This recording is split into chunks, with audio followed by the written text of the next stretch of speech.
เธอมารีวิวรีสอร์ทบ้านตะวันให้หน่อยสิได้สวัสดีค่ะวันนี้เราจะมารีวิวรีสอร์ทบ้านตะวันกันนะคะว่ามีอะไรบ้างไปดูกันค่ะก่อนอันนี้จะเป็นโต๊ะอาหารนะคะบางคนเขาจะนั่งตรงนี้นะคะสามารถมานั่งได้นะ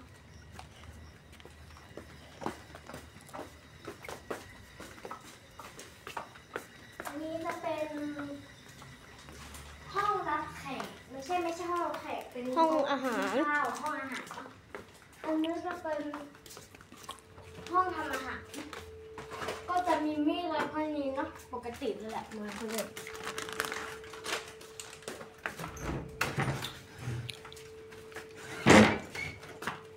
อันนี้จะเป็นห้องน้ำ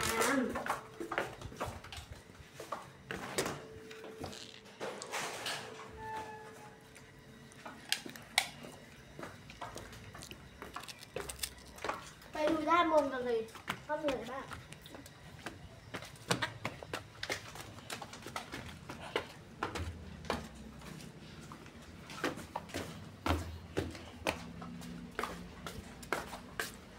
อันนี้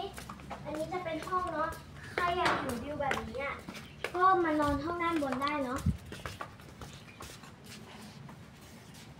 อันนี้จะเป็นวิวนะสามารถดูได้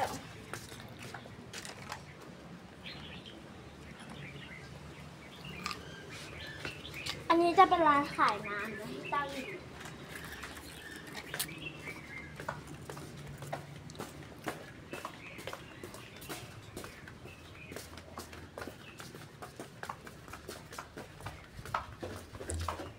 เดี๋ยวจะตัดไปที่บันไดอีกทีเลยนะคะเป็นตึกอันที่สองนะด้านบนนี้ก็คือบรรยากาศเขาจะเอาต้นไม้มาปลูกอะไรกันไว้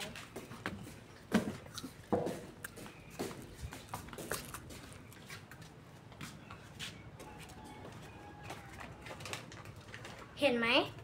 มะม่วงมีลูกเยอะมาก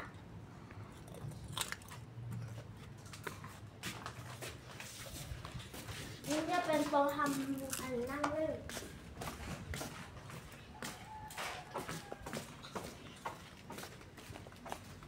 ส่วนตรงนี้ก็เป็นโต๊ะนั่งเล่นนะตอนเช้านะตรงนี้สามารถนอนได้เล่นได้เนาะ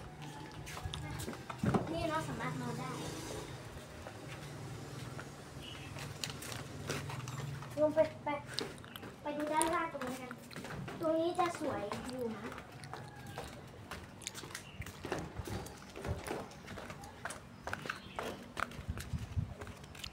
ไปดูจุดอันที่สามครับตรงนี้จะเป็นสไลเดอร์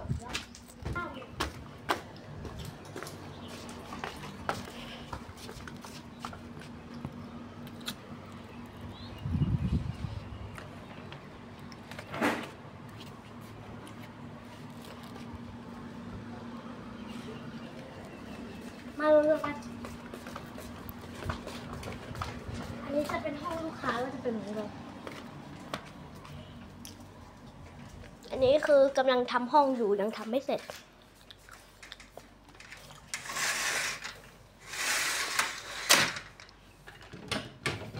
แป๊บนึงนะคุณ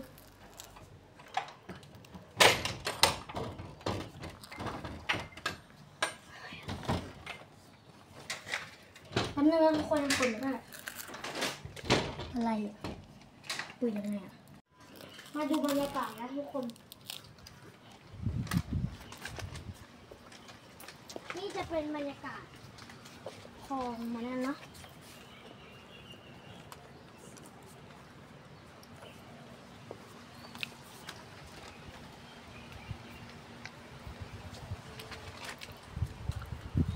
อันนี้ก็จะเป็นโซนที่เรารีวิวยังไม่ได้รีวิว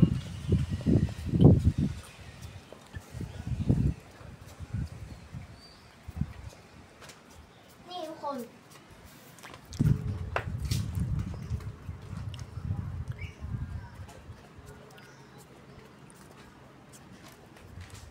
อันนี้จะเป็นกระจกนะทุกคนใหญ่มาก จะเป็นห้องน้ำเนาะ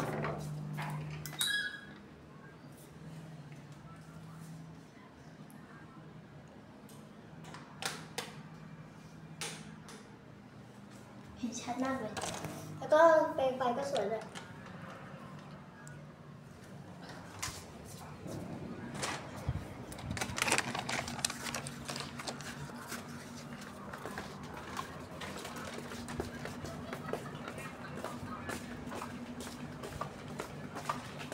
อันนี้จะเป็นสไลเดอร์เนาะ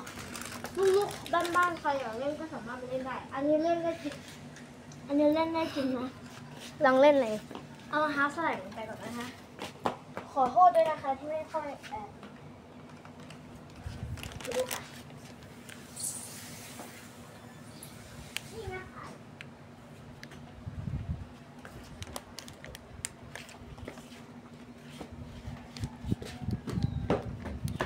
ลูกๆใครก็อยากมาที่รีสอร์ทนี้ก็สามารถมาเล่นที่นี่ได้ตลอดเลยนะคะ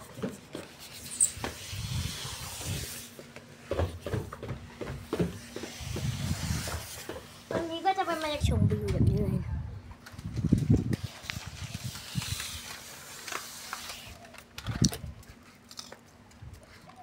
โอเคต่อไปนะคะเราจะไปรีวิวสระน้ำด้วยนะคะนี่จะเป็นสนามหญ้านะด้านบนเราเข้ารีวิวเนี่ย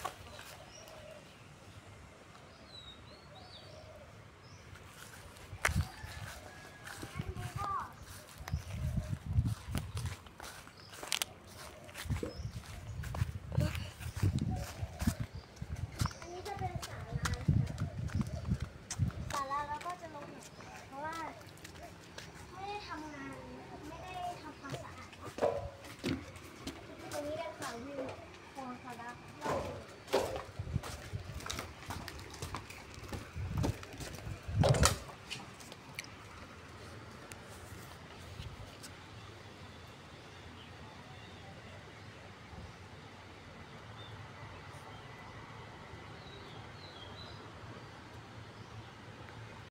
ไปค่ะไปรีวิวกันต่อ ตรงนี้น่าจะมีลูกค้าที่ชอบตรงนี้มากเลยค่ะ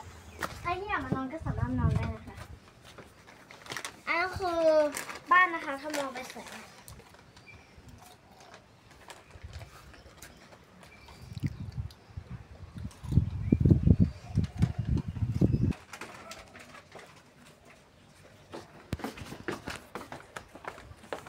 ดูตรงนี้บ้างค่ะ ตรงนี้ก็สามารถเป็นห้องได้ จะมีภาพวาดให้ดูคือนะ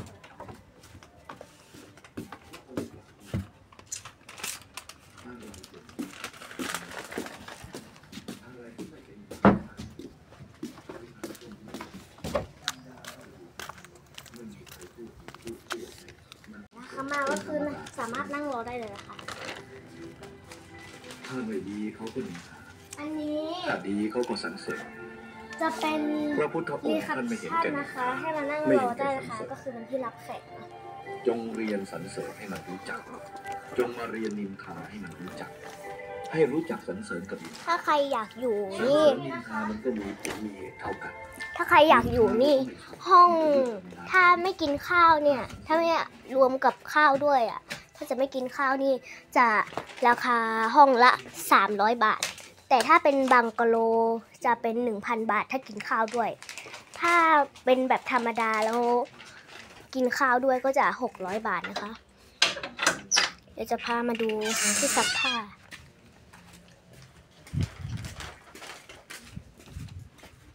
นี่นะคะ นี่ อั คื น อ นี้จะเป็นเครื่องซักผ้าแล้วก็ที่ล้างมือเนาะไม่มีอะไรเยอะ ใช่ตอนนี้ จะสวยแล้วนะคะ ตอนนี้ฝนก็ตกแล้ว ใน ใค ก ร ล้อง อยาก จะ มา ไม่ รี เห็น สอร์ทข้างๆอยากถามข้อมูลอะไรก็สามารถสอบถามได้ด้วยนะคะ นี่คือหน้ารีสอร์ทเขาจะเป็นแบบนี้นะคะ อันนี้น่าจะสอบคนอื่นนะคะไม่ใช่ของเรานะคะ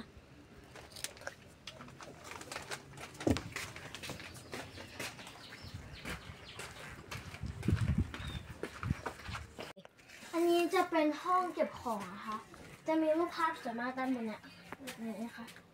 อันนี้จะเป็นของแบบธรรมดาเนาะ แต่อันนี้จะเป็นแบบหอจริงเนาะ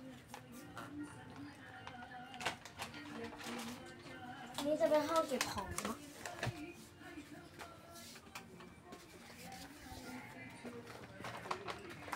ขึ้นมาดูด้านบนเลยค่ะ ด้านบนนี้จะเป็นที่ตากผ้านะคะ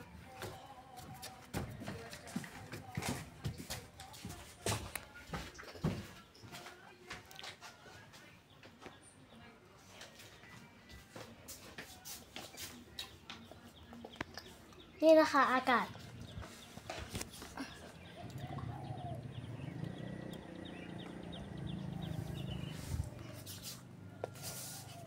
อันนี้จะเป็นเคยเป็นห้องนอนของนั้นอยู่เนาะเคยเป็นห้องนอนมาก่อนตรงนี้อันนี้จะเป็นที่เขาตากผ้าไม่กล้าขึ้นไปเดี๋ยวตก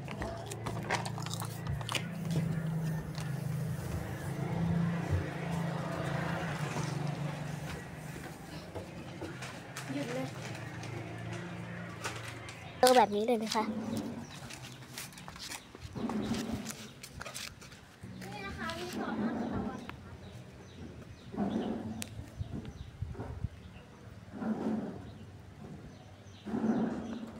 ตรงนี้สามารถสอบถามได้ไหมติดต่อสอบถามนะคะมีภาษาอังกฤษด้วย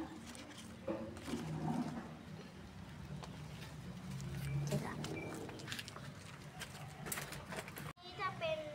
ที่จอดรถนะคะตรงนี้สามารถสอบถามที่มีความชอบได้นะคะก็จบเท่านี้นะคะสวัสดีค่ะบ๊ายบาย